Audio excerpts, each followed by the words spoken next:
We're already laughing, y'all. It's going to be, I mean, this is not really a laughable topic, but here we are. Beth Bigler, thank you for coming on the couch next door. I'm so happy to have you and excited about this conversation. So thanks for coming on. It's great to be here, and thank you for shining a spotlight on pet loss grief. Something we don't always Yes. normalize and validate. So I really appreciate having the space to talk about it and bring some light. Oh, yeah. Yeah, for sure. And we're going to talk a little bit about why I think this is important to be talking about. I mean, I know this is the space that you work in, but when I talk about it in terms of how it's showing up in the therapy room, it's unique. And so we're going to talk a little bit more about that. But first, I want you to introduce yourself. Tell us all the things that we need to know about Beth and maybe a little bit about like what got you into this particular work.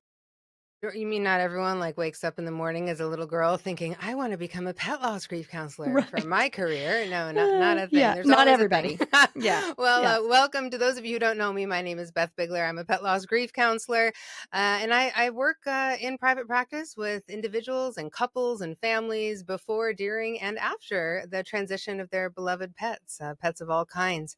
And so in my practice, and I have other practitioners as well, we really serve all aspects of this type of grief. And so that's what I do kind of as my main thing. But of course, a lot of people know me from my Instagram. I have a pretty robust and vibrant Instagram community where I post twice daily original content about pet loss grief, trying to give grievers tips and empowerment. I have a lot of special events, which I'll probably talk about later. Yes. So that's another big focus for me. And of course, just being an advocate and outspoken, passionate person about this type of grief and normalizing, validating. And also I'm an author too. I had a book come out this year. And so it's amazing. that's, I got a lot going on, but it's pretty much all about making this experience for people have a little more ease and a little more self-compassion.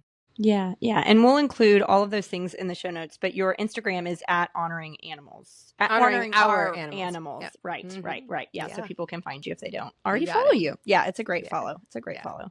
So do you want to tell us a little bit about what got you into this? Well, sure.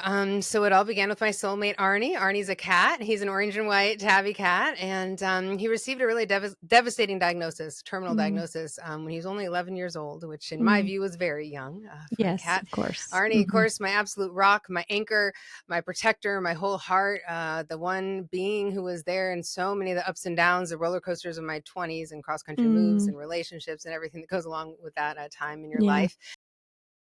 I was flattened. I did not want to go on in a world without him. And I thought, well, there's got to be some help for this. And I really looked around, really tried to find resources. There weren't a lot of resources, but I did find an amazing resource in my pet loss grief counselor, Marian Silverman.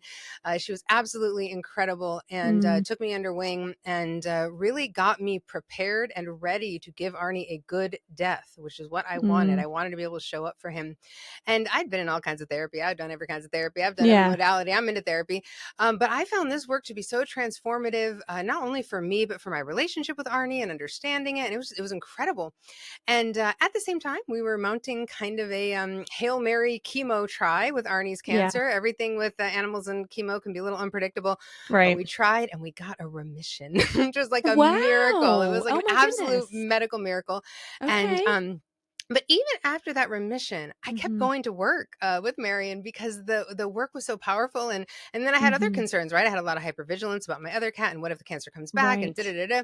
So I kept doing this work. And then, of course, I had that divine intervention moment where I had a moment in a waiting room of an animal hospital where I had the opportunity to help a woman there who, unfortunately, her 3-year-old Russian blue kitty cat had ingested some lily water, and lilies are very toxic for cats. And they were going to have to euthanize her cat, and she felt very guilty, and she was full of all kinds of emotions. And I approached her. I started talking to her. I sat with her, and Arnie was actually there with me. It's like my first session I ever kind of did, with Arnie. And with Arnie was there. And my husband actually ended up taking Arnie to his appointment, and I stayed with this woman. I stayed for the rest of the day, stayed for the euthanasia, stayed afterward, made sure she got Wow. home okay. And I walked out of that building, and it was like dark. It was very dramatic, you know, and I was Yeah. like, wow. I was like, this is Yeah. what I want to do with my life. This is my calling. This is my Mm. mission. I felt that in that moment, but I was Mhm. also still an entertainment executive in Hollywood and felt like I wouldn't be able to kind of get out of that too easily. So I kind of Right. just put it on the shelf. But I told my therapist and my pet loss grief counselor, I Mhm. said, I think this is like my jam. And they were like, oh, that's nice. Sure. Okay. But I had the bolt. I had the lightning bolt. And then Yeah. extremely unexpectedly, 1 year after his first cancer diagnosis, Arnie had one symptom. We rushed him into the vet, and 3 days Mhm. later, we had to compassionately euthanize him because Wow. a different cancer had actually come in only a matter of weeks. We'd had a clean ultrasound just a couple weeks before, but different cancer Man. come in, took over his whole body. There was nothing we could do, and so very unexpectedly, I had Mhm. to make that transition. And I Mhm. was grateful for all the grief counseling work I had done. I felt I could show up for him as best I could and be Mhm. strong in that moment and kind of give him what I had hoped for him for his transition. Mhm. But at the same time, it was a massive blindside, Oh, and it was yeah. really devastating. It was also the last day of the first trimester of my pregnancy, which was For also crying out very loud. difficult timing for me. Yes. Yeah, for sure. But it wasn't too long after that I realized, well, Arnie, let's go. We got a Mhm. mission. We're going to go help Mhm. people. We're going to do this work. And so I Mhm. found a way to sort of pivot my entire life so that Yeah. Arnie and I could start to empower and educate and nurture other people in their own Mhm. grief experience. And so now he and I have gone on to do that, supporting Yeah. all these people we've supported, and really helping to teach people what Arnie has taught me about, like, all of his gifts, guidance, lessons, and Mm. teachings are right here with me. And I'm using them every day to carry his legacy forward. And that's what I want for Mhm. all grievers. So we are Yes. doing this work together. And now this is my full-time gig. It's all I do is pet Yes. loss every day. And Mm. it's Wow. awesome. It's really incredible work. Man, yeah. Well, and it's so incredible how you I mean, not necessarily stumbled into it, but like you were doing the job before you were doing the job. You know what I Right. mean? Like you Right. did the job before you were doing the job. That's amazing. I mean, yeah, born to do this, obviously. Yeah. Wow, Yeah. what a This is calling. it. This is it for me. Yes. Yes. Yeah. Okay, you do a really good job of doing this for your clients. So I'm going to turn the tables a little bit on you, Beth. Tell me one of your favorite memories of Arnie. Oh my goodness. One of my I know there's favorite memories probably of so Arnie. many. There are so many. I mean, there's just so many Arnie memories, but I got to say, okay, I'll tell you one of my all-time favorite Arnie memories. Okay. And I don't share this one very often, so thanks for asking. Yeah. Um, and if this hadn't happened to me, of course, this would be one of those things where you're like, I'm not sure I believe it. But one of my favorite Arnie memories is that I had a really difficult series of surgeries on my eye. I had multiple retinal detachments with a lot of complications. And long story short, I had to lie down actually on a couch on my side for about 5 months while I was healing from that. And I Wow. wasn't allowed to read or write or watch TV. It was really an isolating, horrible time. Of course, Arnie was there the whole time, Yeah. kind of, by my side, which was very powerful. And in one of the surgeries I had 5 total surgeries. One of my surgeries, they did a procedure actually where I had no vision in both of my eyes for about 48 hours. And then my vision Oh my came back. So gosh. it was Okay. really scary, Trippy. because I Yeah. couldn't, Yeah. I couldn't see. Right. And so, but I lived in a small apartment at that time, and I was like, well, I'll be able to figure this out. And I did have some people helping me during the day, but I didn't really have any help at nighttime. Mhm. So the first night I wake up and of course have to go to the bathroom, and Mhm. I'm like, I can do this. I can feel my way around. And so I stood up. And next thing I know, because Arnie had been sleeping with me, but of course he gets up Mhm. too, I felt his tail on my shin Mhm. on my shin bone. And I Mhm. thought, does he know? Does he know what we're doing right now? Yeah. And so I'm like Wow. shuffling along, arms, I'm shuffling. And Arnie's tail never Guiding you. left my shin bone, and he guided me to the bathroom. And I was kind of like, am I dreaming? Is this happening? Because it was Mm. so profound. And so, went to the bathroom, stood up, and then he was right there again. His Mm. tail was on my shin bone. And on the way back, I kind of walked normally because I was like, he's got it. Yeah. He's got it. He's my Yeah. seeing eye cat. We've graduated to that level Right. now. And he took me all the way back Right. to the couch, and every single Oh, time in that wow. 48-hour period that was the case, he guided me to the bathroom every time. Now that I do this work, and I've worked with hundreds and hundreds of Mhm. clients, I hear stories Mhm. like this all the time. This Sure. is real. This is what's going Right. on. But for Oh, me, I have it was so goosebumps. I have profound. Yeah. goosebumps. Oh my Yeah. gosh. And that right there encapsulates how unique our relationship with our animals are. Yeah. Right? I mean, that's Absolutely. it right there because they just I don't know how they do it, but they just know and they feel and they they just Completely. know exactly how to show up for us without Exactly. any words. And that's what makes it so unique. That's right. Yeah. Well, Yeah. and when we're alone, when we're scared, when we're frightened, when we're not at our quote best self, they are Yeah. there with that unconditional love and acceptance and Absolutely. loyalty, and they're Mhm. telling you, "Hey, Mhm. you got this. You're okay. You are enough." And there are Yeah. very few people in our lives that we get that from all the Mhm. time. Yes. Yes. Yes. Oh, what a great story. I love that. Thank Yes. you. Thanks for asking. Yes. Yes. Okay. I feel like this is a weird transition, but I want to hear your rant now. A rant. Yes, you love these rants, don't Yes, you? I Yes. do. I do. Okay. Well, I think like I have many rants about grief. Of course, who doesn't have a rant about? If you've ever grieved, you probably got a rant. But my rant Yeah. is really more for grievers. Isn't that mean? Mm. But it's not grievers' fault. But my rant is about the way that we should all over ourselves during grief, Mm. particularly this kind of grief and loss. And if you don't know what it means to should all over yourself, that's things Yeah. like, oh well, I should be doing better by now, or I need to clean up their things, or I have to stay strong Mm. for others. I'm Mhm. supposed to be grateful. These are all versions, by the way, of shoulding, right? Right. Right. And shoulds are usually nothing related to what's actually happening. These are like old scripts. These are Mhm. demands that have been placed on us that now we're demanding on ourselves. Like I Yeah. shouldn't be crying so much. I Right. shouldn't be feeling this deeply, right? And Mhm. so if I'm in session with clients, I give them the big X with my hands when they should. I don't allow clients Oh, to I say love the word that. You should. don't. It's like It's a a bad swear word. jar. Yeah. It's like Yeah. in my house, we treat it like a swear jar. That's You know, you get good. like Yeah. $5 if you should, right? Heck So yeah. it's really powerful to get that memo if you're grieving and you hear these Mhm. shoulds coming up. First question I want you to ask is, who taught you that?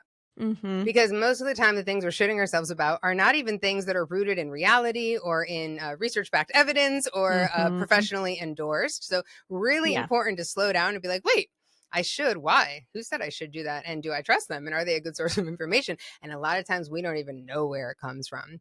And then the Yeah. other thing I want everyone to do if you're having a shoulding issue is Mhm. to just Mhm. start doing some word replacement, right?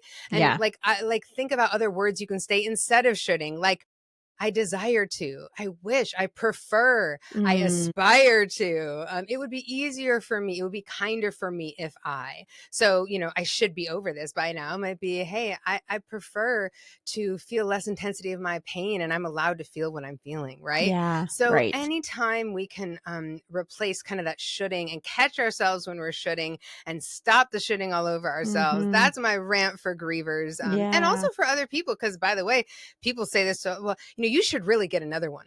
Right. You should adopt again soon.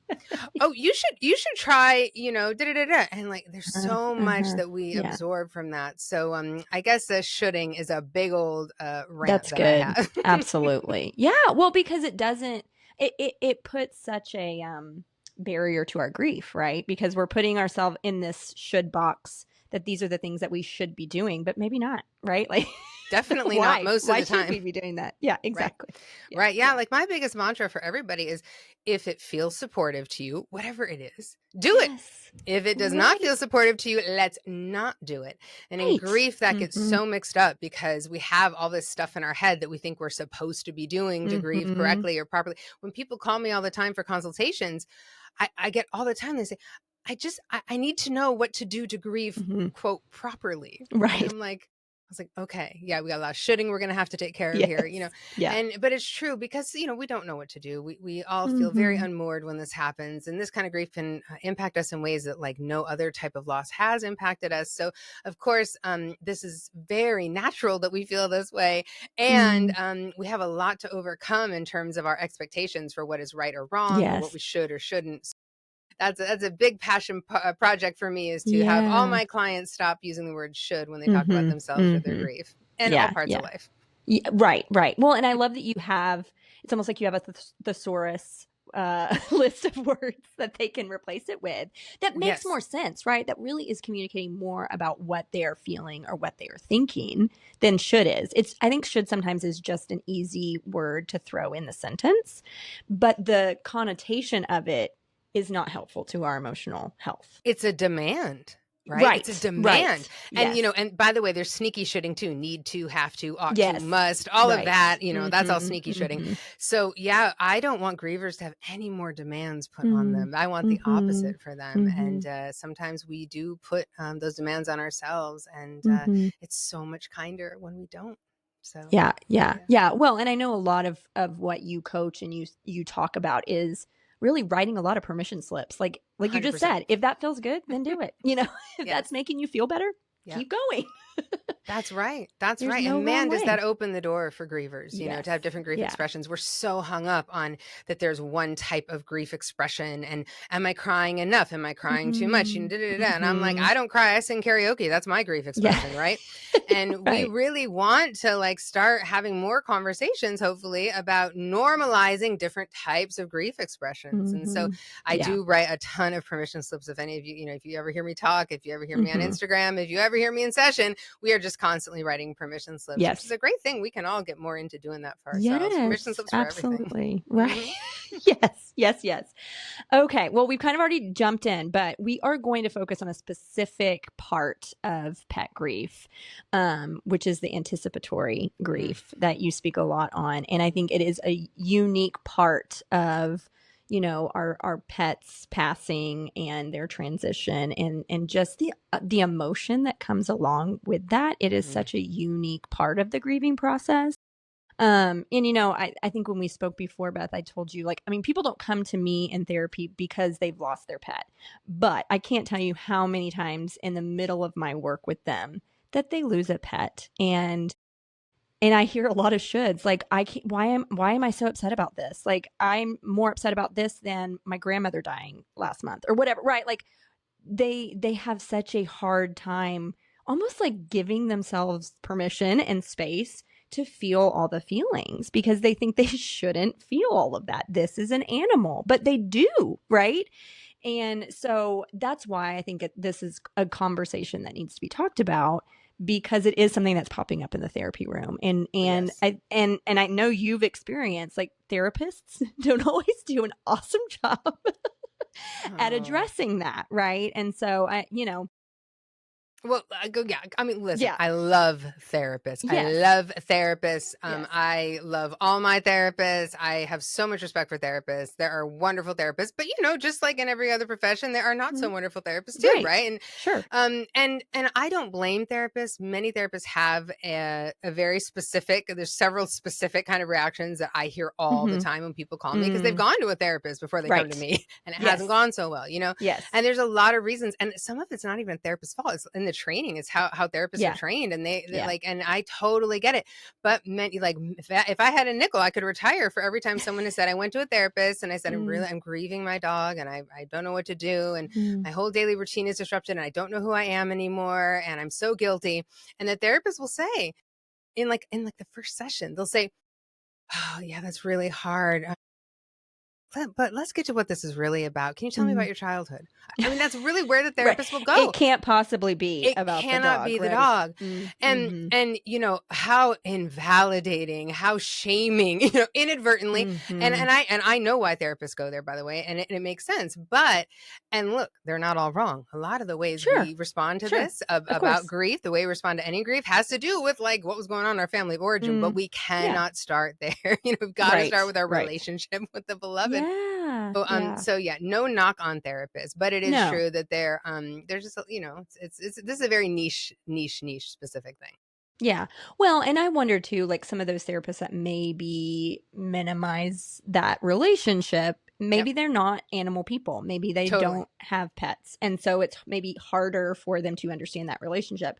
I mean, when I think about just personally, I mean, I am an animal person, but when I think about when I've lost my pets, it is unique because this is something I've taken care of every single day and since they entered into my home, you know, I mean, it is another child essentially. And they're part of my everyday life. I mean, and something I tell clients often when we're talking about these things is I can't tell you how many times I fed the dog that was no longer here because that was just what I did. And then every time I'd end up in tears because the dog is not here to eat the food, right? And so that's what makes it such an intense emotion and an intense relationship because it is an everyday thing. Well, and that's part of the huge disturbance that happens with your neurons. The fact that you kept going to feed the dog is what your neurons are just going with the daily routine, and your neurons Right. have not gotten the memo. And that's a huge thing we work Yes. on. I call that the clobber. You're going to do the Mm. thing you used to do. You look over at the sunny spot on the couch. Oh, he should be Mhm. there. I go to Yeah. feed him. He should be there. And you get that clobber effect, which Mhm. is that gut punch feeling, right? And you do end Yeah. up in tears. And that's Yeah. pretty much day one. That's the first thing we start working on, how to Mhm. stop that clobber, because Mhm. we have to Yeah. stop that clobber or we cannot Yeah. function. And so it has to do with Right. our brain. It's not our fault.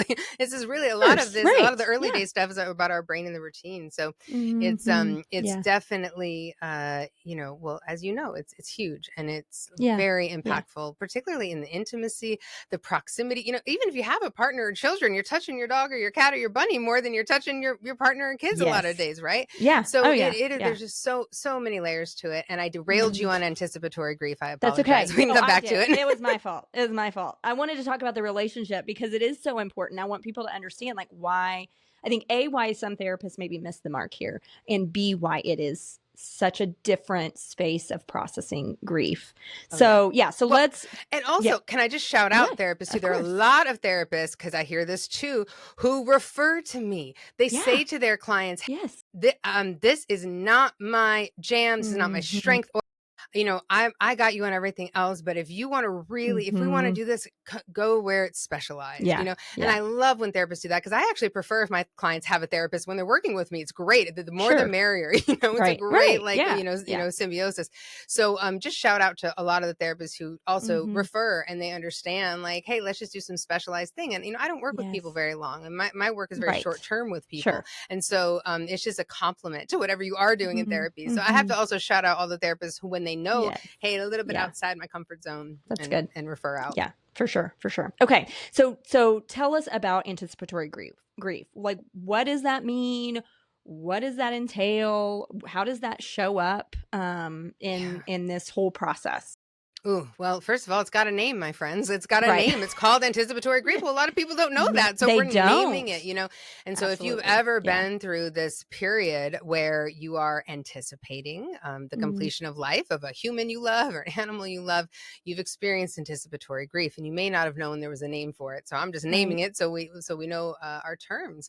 And anticipatory grief is all that vicious roller coaster that comes up when you are in that period. What do we Mm-hmm. feel in anticipatory Mm-hmm. grief? Well, a lot of uncertainty.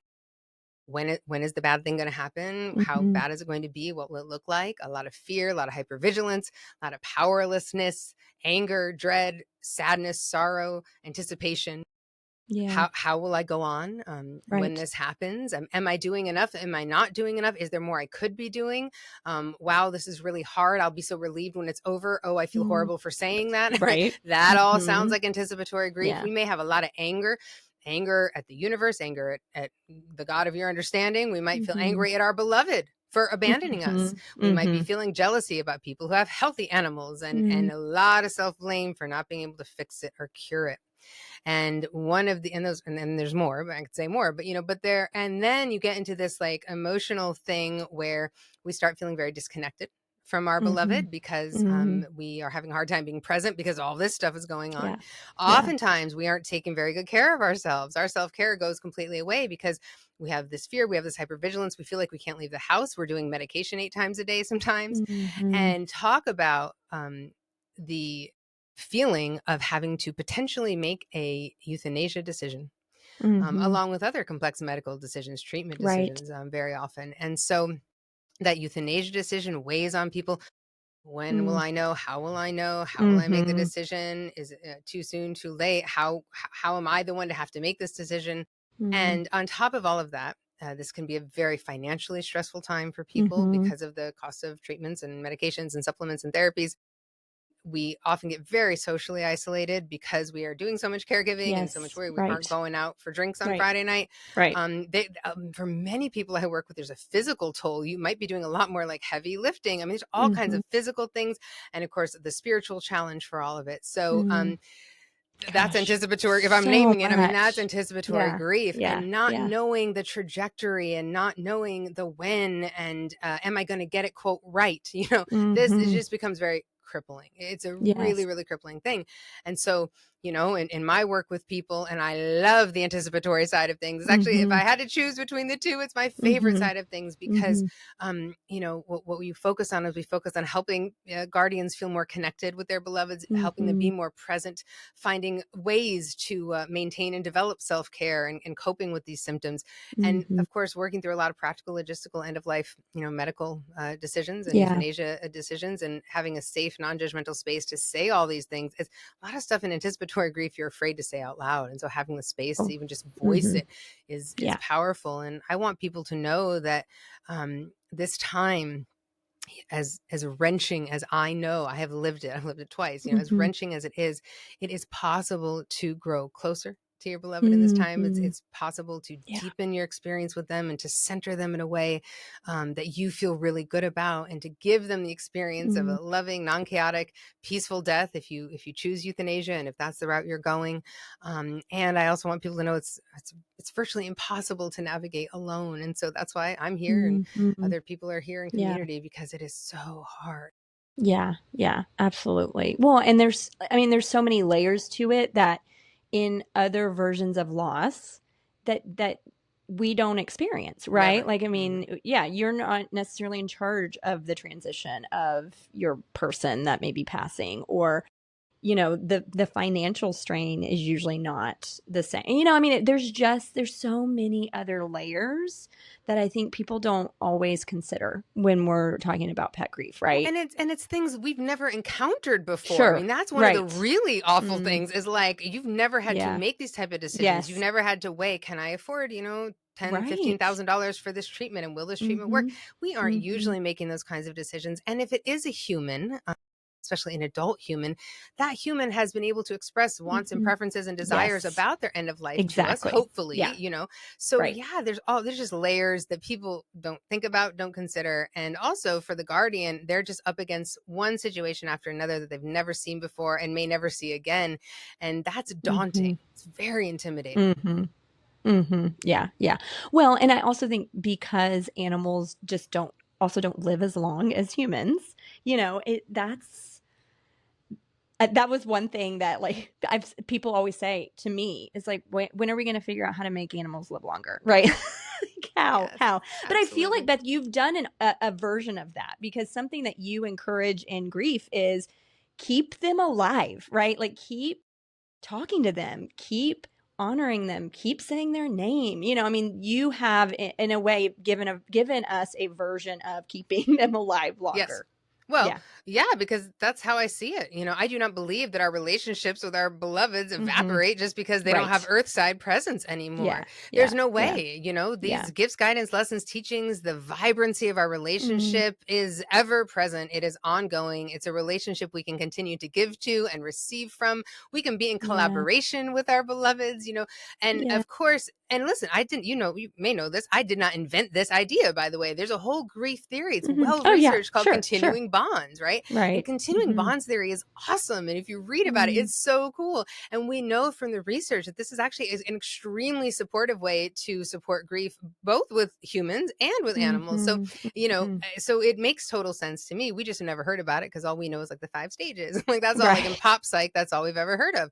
But yes, and particularly because our beloveds are so woven into every facet of our lives, it's easier for us to keep them included and keep them, very present in our lives, and that we can honor them like the ancestors that they are. So now, when you're in early grief, and if anybody here is listening and you're in early days and it's raw and it's awful, that idea that I just said may feel very far away, and that's okay.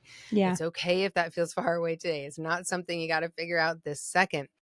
Ultimately, though, in the long run, that is my dream for all my clients, to feel that they are in deep collaboration with their beloveds, and that relationship is continuing to evolve for them. And that's, of course, how I see it, with my relationship with Arnie and my cat Zelda.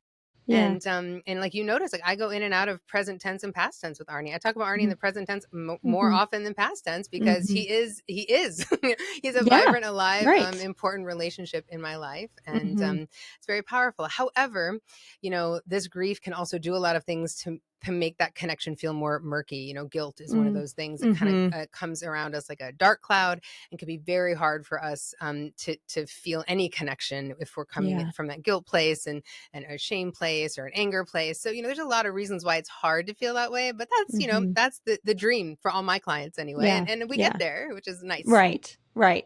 Well, and I think that is a way that they demonstrate their process and even the progression of their grief, right? Like seeing those intense emotions, but then seeing how they're able to start, honoring that bond and making, and even like you're saying, speaking about them in present tense. That's huge. Okay. Yeah, for sure. So you mentioned the guilt part. So can you talk a little bit more about like the shame and guilt that shows up in pet grief, specifically with anticipatory grief in this process? Yes. Well, listen, across both anticipatory and post loss, like guilt is probably, I think the number one thing people come to me for is wanting to feel this connection with their beloveds. They want to feel that ongoing relationships. That may be number one, but guilt is definitely a strong number two, if not tied for number one, because it's very hard to experience any kind of pet grief without having a little bit of guilt, shame, or regret mixed in. And what does that look like in anticipatory grief? Well, I should have noticed sooner that there was a problem. I should have noticed these symptoms sooner. I should have advocated harder to get into a second opinion. Right? Here we are. Yeah. Well, guilt. That's why I don't like shooting. Why didn't I try that medicine instead of that medication? Why did I? Just all this questioning, all this woulda, coulda, shoulda. Basically, is what the guilt is. And in a sickness, especially, our guilt comes in, and then we start like fantasizing. Well, if I'd gone to a different doctor, if I'd gone to a different hospital, it would all be different. And we really are trying to stop the bad thing from happening. We really want to stop the bad thing from happening, and we desperately want more control. And a lot of times, guilt is rooted in a desire for control. And frankly, for a lot of people, and again, family of origin stuff here, but it's sometimes safer for us to blame ourselves and to put it on us than to really sit with the idea that sometimes chaotic cancers can materialize in 2 weeks and take our beloveds away from us in 3 days. That's a very scary idea. And so sometimes it's easier for people to feel guilt about that. And of course, in anticipatory grief, we have a lot of guilt about, why did I go on that vacation? And I could have had that time with them. We have a lot of guilt associated with like time, and why did I go out to dinner every Friday night with my friends when I could have been home, enjoying them? And so a lot of that, why did I put my attention elsewhere sort of thing, that shows up a lot as well. And then, the guilt of like making the euthanasia decision, and if people have guilt about making it before they've even made it, right? Because they feel like this is not my place. And so, I mean, guilt shows up in many facets, but on the anticipatory side, those are some of the most common spaces. Now, one nice thing, if we have some time. Now, sometimes I work with anticipatory clients and we've got like a day. Sometimes I see people and we have one day, and this is the day before the euthanasia, and we are doing some work to support that. But a lot of times I get months, or weeks even. We can, one nice thing when our beloved is earthside, we can actually work on a lot of that guilt with our beloved present, engaging with our beloved. And I have a lot of tools and strategies and things I use for guilt. And it's very nice in anticipatory grief to be able to work some of that guilt in advance, because it actually makes the post-loss side a lot easier. For sure. And you're not supposed to say that, by the way, therapists listening. I know we're not supposed to say we can make grief easier, but in my opinion, we sure can if we have good tools, good strategies, and good ways to kind of support these really complicated things. Well, and easier doesn't mean that you're not going to feel upset, right? Easier means it's going to make more sense to you. Yes, you have some ease to it, right? Yes. But it's just not a thing most grief people, no, I know. Supposed to say easier, but it is. Listen, like if I hadn't done all that, like a year of anticipatory grief work before Arnie's transition, like a lot of things in my post-loss experience would have been way harder, and they're not. And I see that in my clients when I work with people on the anticipatory side. Their post-loss side is a lot easier, also because they've started using a lot of the tools that I know help support on the post-loss side. We get that habit going early, and then it carries into so guilt and shame and regret are huge. And by the way, a lot of people I work with also just have a loud critic. They got a loud critical voice. See, guilt on its own isn't an all bad thing. Guilt can sometimes show up to teach us something. There are no bad emotions, and guilt is often like, hey, maybe we can do this differently in the future. Guilt's not always coming in hard to make you feel horrible about yourself. But if you're already someone who's, a little tough on yourself in all areas of life, if you're already someone who maybe says nicer things to other people than you do to yourself, if you have that loud critical voice, that critical voice going to latch on to the guilt and just keep kicking you Mm-hmm. down the stairs. So that's Yeah. a big part. I do a lot of critic work with people because our critic Yeah. shows up in our grief. Yeah. And so it's a wonderful thing though, because when people start really understanding how all that works, and they start being kinder to themselves, and they get their Mm-hmm. self-compassion going, then they recognize that when their beloved would never speak to them this way, like your Right. beloved would never talk to you the way you're talking to yourself right now. And when we can start Mm-hmm. making the connection that they've actually had a wonderful teacher for being kinder to themselves, then we can use Mm-hmm. our relationship with our beloved to be nicer to ourselves and to help work with the guilt. Every single time, our beloved is our best asset in this work. And so on the Mm-hmm. anticipatory side, when they're present, when they're here earth Mm-hmm. side still, it actually makes the work very effective because they're Yeah. here, and that's awesome. Right. Right. Yeah. Well, and like that, like you're saying, the connection, you're able to focus in more on the present and the connection with your beloved. And and I think what you even mentioned earlier, sometimes people pull away from their beloved because of the fear and the anticipation of all these things to come as a way to try to protect themselves. That's right. And that, that's just compounding the guilt and maybe even compounding some shame in there too, because they're pulling away instead of Yes. moving in closer, which what the work that you're speaking of is like, let's be with them, let's be as connected as possible right now, and even post. So talk a little bit about that bond, once the loss has happened. Like, what is the importance of that, I guess, when we're talking about the process of grief and post loss, and keeping that bond alive. Well, for my clients, many of them, they come to me and they feel like, the only place I've ever received unconditional love with is gone, and I'm never going to Mm-hmm. have this again. And like, it's such a self defeating, sad, hard place to be. And I know what that feels like. I had those Yeah. same fears myself. So, the first thing we want to do is really try to remind ourselves that all of that energy, that love, that connection, those gifts, guidance, lessons, and teachings, it's all still there, but Mm. it's going to look a little different. Okay. So the Yeah. connection's Yeah. not over. It's going to like change shape a little bit. And so Right. how are we going to Mhm. do that? Now, one of the best things for our brain, this is like pure brain stuff, but it's good for the continuing connection, right? Mhm. Is to stay in your routines with your beloved. So if Mhm. you always said Mhm. goodnight to them and you said all their schmoopy poopy nicknames to them at night, go ahead and say the goodnight ritual with the schmoopy poopy names. If you sang that like good morning song to them and you always Yeah. had that same Yeah. good morning, sing the good morning song. Your brain's going to like it better because it's staying in the routine. And it's a new Mm. way to do a connection point with your beloved. If Yeah. you always greeted them when you left the house and came in the house, put that picture by the door, double tap that picture, give a nose boop, and do that greeting, right? The Mhm. more we stay in those routines, particularly in the beginning, the easier Mhm. the adjustment is for your brain.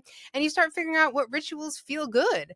And Right. like, Yeah, that's and good. I am just full of ideas of ways to do that. A lot of my clients like bathroom time. I've spent more Mhm. more time talking about Yes. bathrooms in Right. this than, because our beloveds are always in the bathroom with us. Like Right. they're Right. like the only people in the bathroom with us. And so Mhm. I Mhm. have all Mhm. kinds of ways that, we stay connected. I have shower altars that people have made. We've got like statues by Mhm. the toilet so we can like double tap a statue and Oh, I say, I love love you. We that. light candles when we're brushing our teeth, and we have photos inside our medicine cabinets, and we Mm. keep these Mhm. rituals and these connection times going. Mm. And I Mhm. really encourage my clients to just get into what I call the we mindset. Okay. So you and Okay. your Mhm. beloved, we are now in a we mindset. So we are Mhm. doing things. And that Mm. means that anytime you can just tune in and connect and feel close. Now, I do things to help my clients like access those spaces better. But like when I'm pumping my gas, if you see me I'm like closing my eyes, I'm pumping my gas, and I'm tuning into Mhm. Arnie. We are feeling Mhm. connected. We're having a little chat. When I'm in the waiting Yeah. room at a doctor's appointment, I'm tuning in with Arnie, having a chat. Mhm. I've popularized a lot of things like every time you're going to do an order, like coffee or takeaway or reservation, put it Yes, under your I love it. beloved's name. So Oh, I like, and love that's that. a lot of my Mhm. clients and my followers Mhm. love to do. And so you get to hear Arnie's name shouted out in the coffee Mhm. shop, which is like the Yes, best word in it the is. world. Yeah. I Yeah. do a lot of things with like signature color. That's why like you see like my couch is orange. Everything in my Mhm. life is orange because orange is Arnie's color. And so every Yes. time I choose Mm. orange, I'm choosing Arnie. And I Mm. even say whenever I'm looking at my desk. I got my candle here. I got my universe box here. Every time I choose orange, I'm like, I choose you, Arnie. I love you, right? Mhm. And so Yeah. we just keep this relationship going. We keep them present. And that looks different for everyone. I mean, the thing about what I try to support people in is like, hey, the way I do it may not be the way you do it. And the diversity, the variety, and the creativity in my clients, my followers, it's incredible the way people are doing this. But it's, again, does it feel supportive? Okay, let's keep doing it, and let's keep being flexible. Like, a thing I really talk about a lot with people is staying flexible in our grief and finding different rituals and practices that feel supportive, and then modifying them and changing them as needed. So we well, mindset. and the relationship is, I mean, you can't give them a 5-point step system on how to do that, because it's about the relationship, right? It's about what y'all's bond was, and nobody else has that. So so whatever it was, that's how you honor it. You just keep doing those things. Exactly. Yeah, I think of like a lot of what I talk about as sort of like a blueprint or a template, just because like no one's ever seen it before, like, I mean, I don't know about you, like in my family, when somebody died, like we just had a funeral, everybody cried for a day, and we never talked about it again. I mean, that was like all I ever saw about mourning in my childhood. So this idea of how do we mourn, how do we grieve, it's like very new for a lot of my clients. And so I'm trying to just give you some ideas, you take it and make it your own. And boy, my clients are so inspiring. They do all kinds of things, a lot of legacy work too, legacy projects, doing like volunteer work or supportive things in the community in their beloved's name. So beautiful, so there's just all kinds of ways to approach it, and as many ways as there are relationships. Absolutely.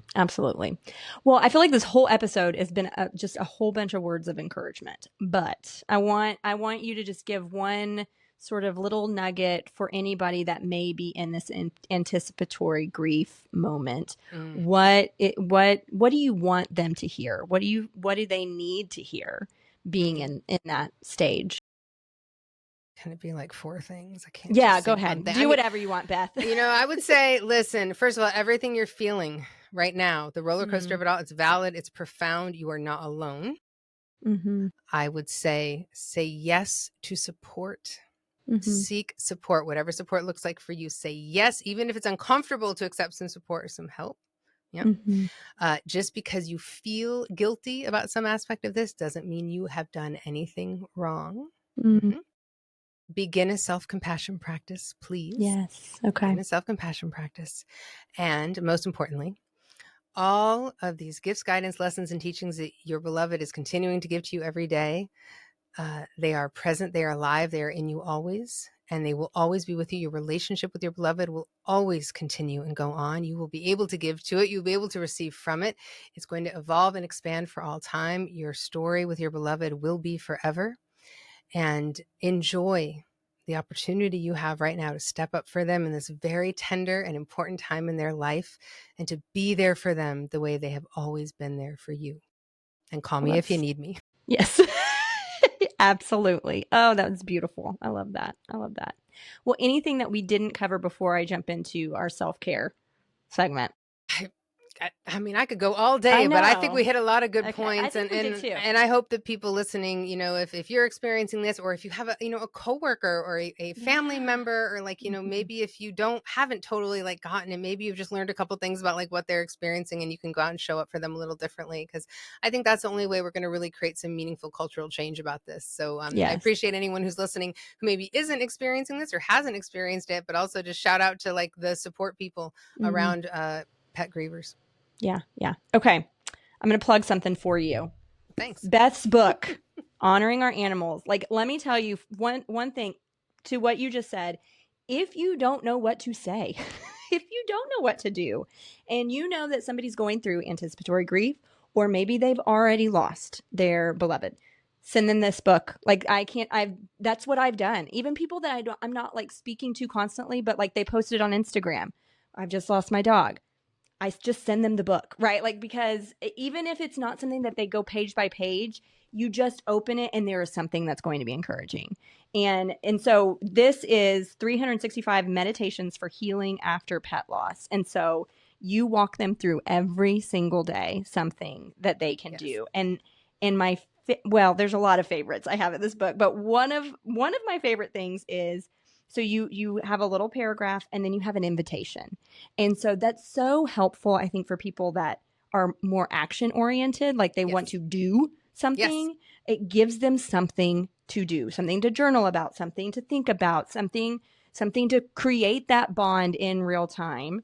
I also absolutely love, because I love, I don't know if you can see it.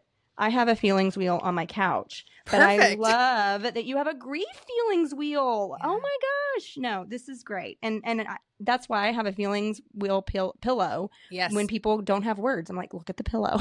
Yes. Give me some words. Yes. Oh, it's so But so important. And it good. validates for grievers. There's so much going on here. There's so many emotions. Yes. And frankly, I wanted to make it bigger. We ran out of space. I had more emotions I wanted to add. Sure. And there are also invitations in the book where you can use the feelings wheel for the Yeah. invitation, which is really nice too. So you can get some ideas about how to use it to support yourself. Yes, so good. And you have a glossary, which I love because, I think again, language matters and language matters, especially when we're expressing our feelings and knowing what to call things and feelings. And, I mean, I feel like you covered everything in this book. And my it favorite is like, part, you know what my favorite part is the yeah, what? index. The index is really my Yes. favorite part. Well, I always love an index in a book. Like, Totally. if a book has an index, I'm all for it because Right. it's so easy just to find what you need. Yes, exactly. And I like, agree. I like DMs almost every day. Like, should I start at the beginning? Should I start today? Like, you can do this any way you want to do it, honey. Do it, feel supportive.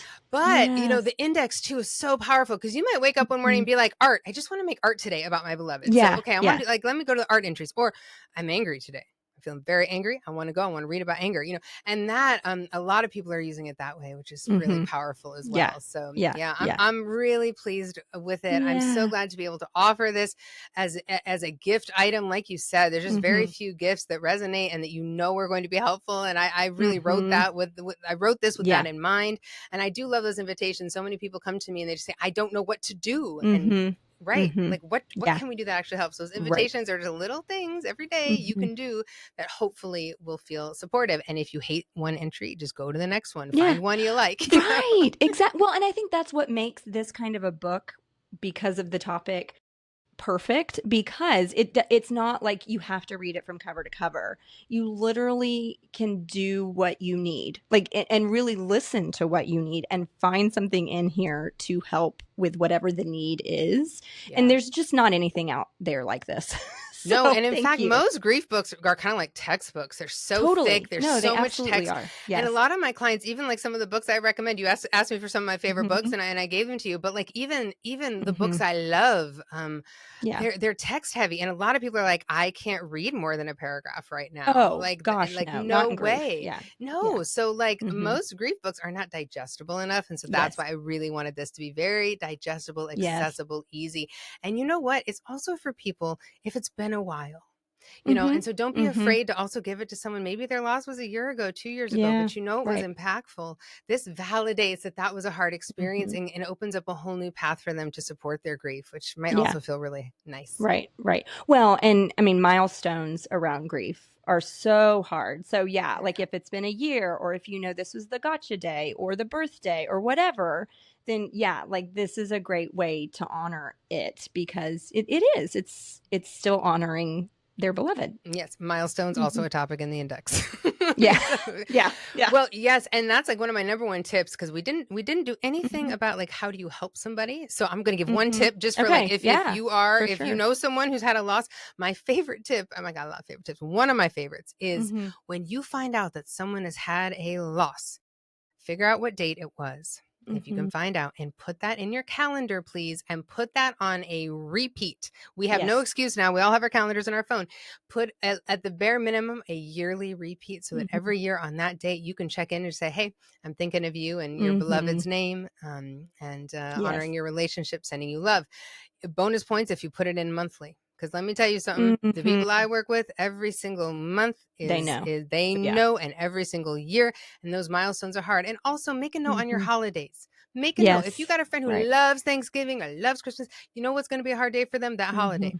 So put a note on your calendar. Oh, let me check in with so-and-so about beloved pet's name. Also put the beloved's name in your calendar, because you might forget. Just in case you forget, and you don't have to think about it, you put it in.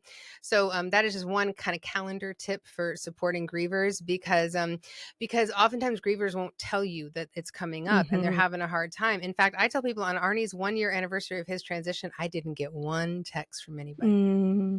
until I put something on social media. And then of course, Mm-hmm. but it's okay. I'm not mad about it. It's just nobody knew. You're right. So I always try Right. to remind people, hey, tell people when things are coming up, if you're having big feelings, but also put it in your Mm-hmm. calendar as their Mm-hmm. friend. It's a If you wonderful know. thing to do. Yeah. No, Yeah. that's really good advice. Absolutely. Yeah. Yeah. And I think that's another thing I hear is like from people that maybe are on that other side, like, I don't know what to say. I don't know what to do. But that is a very, I mean, like you said, easy. You got Yep. a calendar, repeat every year. Every Yeah. year.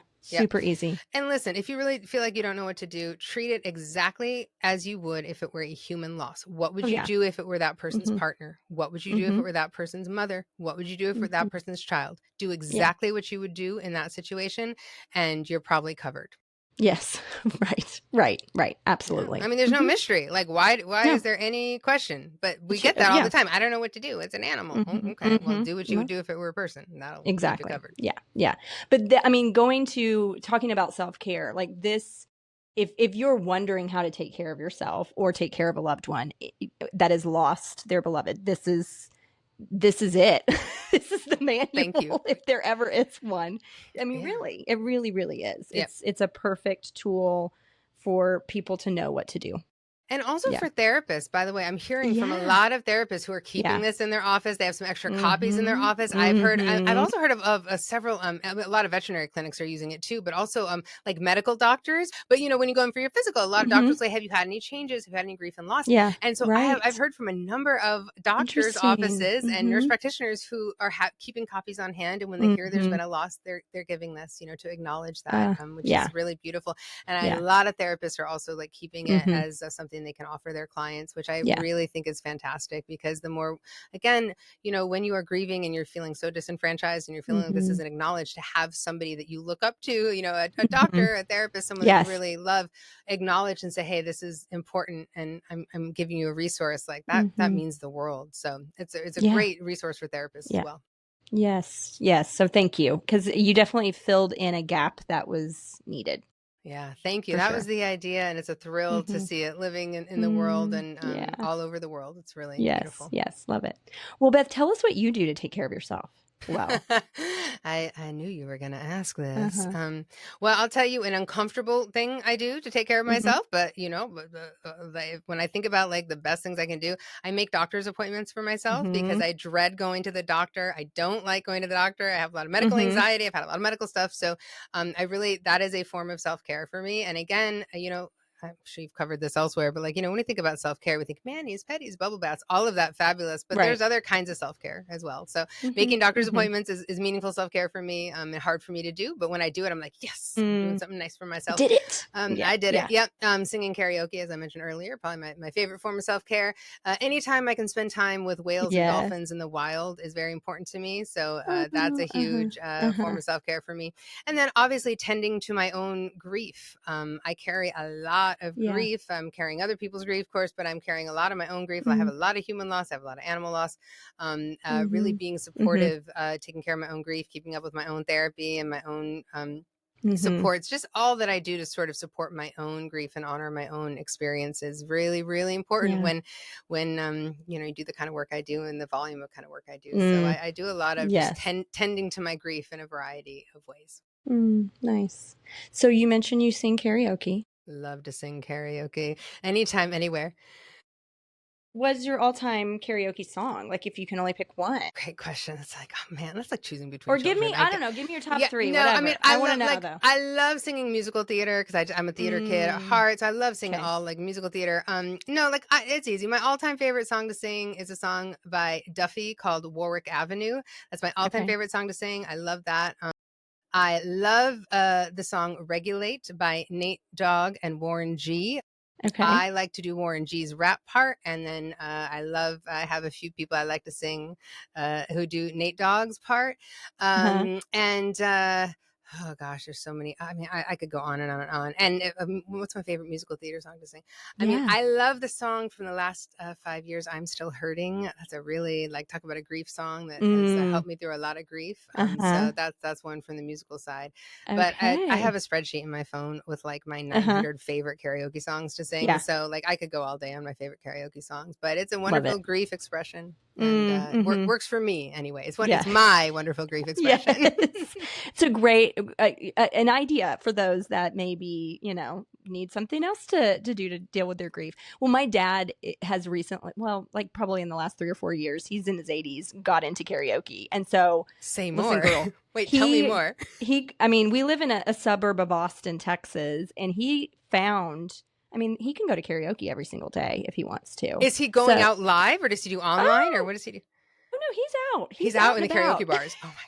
Yes. He is out and about, and he would go every day if my mom would take him. But she's like, I will take you 3 times a week.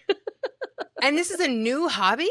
Like in the last 3-4 years, he's always been a singer. Yeah. But then I don't know what it was about. He got out there and and let me tell you, he likes to work a crowd. He will start 2-stepping with you if you make eye contact.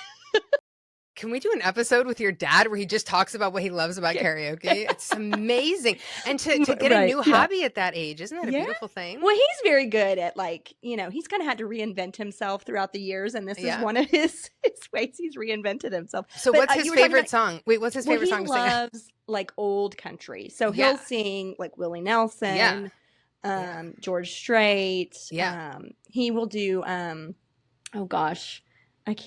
I don't know. Johnny Cash. He's getting some Johnny Cash. Yeah, he'll do some Johnny Cash. Mm-hmm. Merle Haggard. Sinatra. He'll even do some Frank Sinatra. Excellent.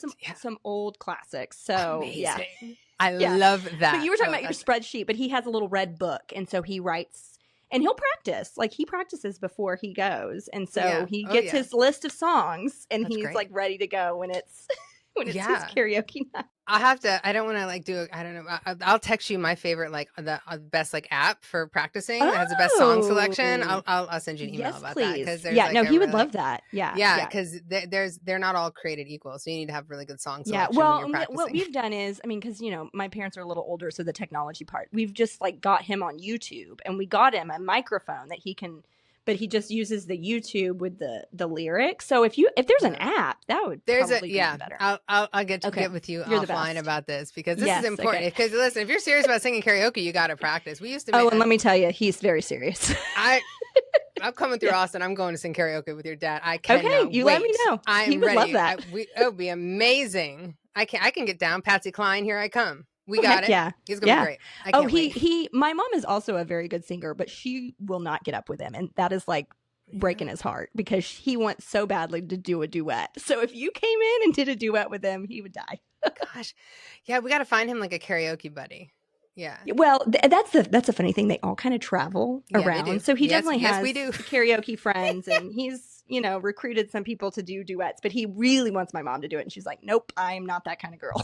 So. Oh my goodness. Maybe that's something we could work up for his birthday. Maybe we could convince her to even if it's not in public, but maybe we could get her. Mm-hmm. We did for his 80th birthday. We did a karaoke party, and it was at their house. So she did sing with him. Yeah. So that was his 80th birthday party. This is fantastic.